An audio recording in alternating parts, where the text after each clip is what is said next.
एक बार की बात है, किसी जंगल में एक चिड़िया रहती थी। वो चिड़िया बहुत परेशान थी क्योंकि बारिश का मौसम शुरू होने वाला था। इसलिए उसे अपने बच्चों के लिए घोंसला बनाना था, जिसके लिए वो एक अच्छे पेड़ की तलाश कर रही थी। तो एक बार वो जब पेड़ की तलाश में जंगल से गुजर रही थी, तो उसे नदी के किनारे पर दो पेड़ दिखाई देते हैं।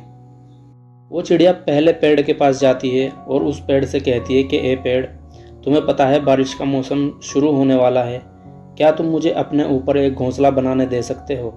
क्या मैं तुम्हारे ऊपर अपने बच्चों के लिए एक घोंसला बना सकती हूँ? पहला पेड़ उसे अपने ऊपर घोंसला बनाने देने से मना कर देता है।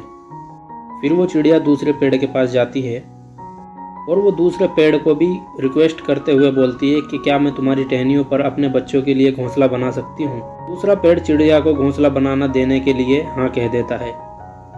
तभी चिड़िया खुशी खुशी अपने बच्चों के लिए घोंसला बनाना शुरू कर देती है और फिर वो उस पेड़ पर अपने बच्चों के साथ रहना शुरू कर देती है।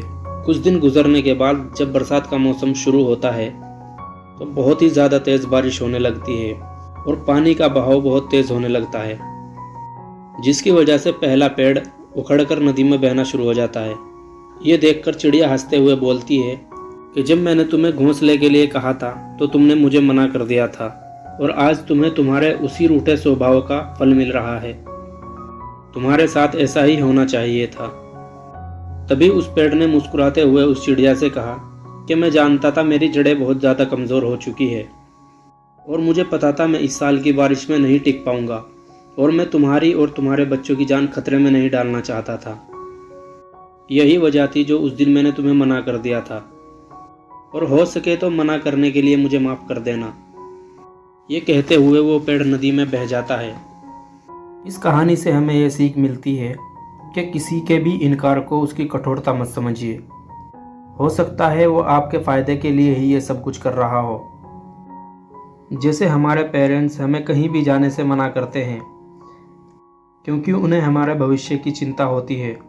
जो टाइम हम गुजार रहे हैं उन्हें उस टाइम का तजुर्बा होता है, वो इस टाइम को गुजार चुके होते हैं। इसलिए उनकी डांट पर कभी भी नाराज़ नहीं होना, क्योंकि इस डांट की अहमियत का तुम्हें तब पता चलेगा जब तुम्हारे माँ बाप तुम्हारे साथ नहीं होंगे। कहानी अगर अच्छी लगी हो तो लाइक करना, शेयर करना, सब्सक्राइब करना। मिलते हैं अगली वीडियो में, तब तक के लिए बाय।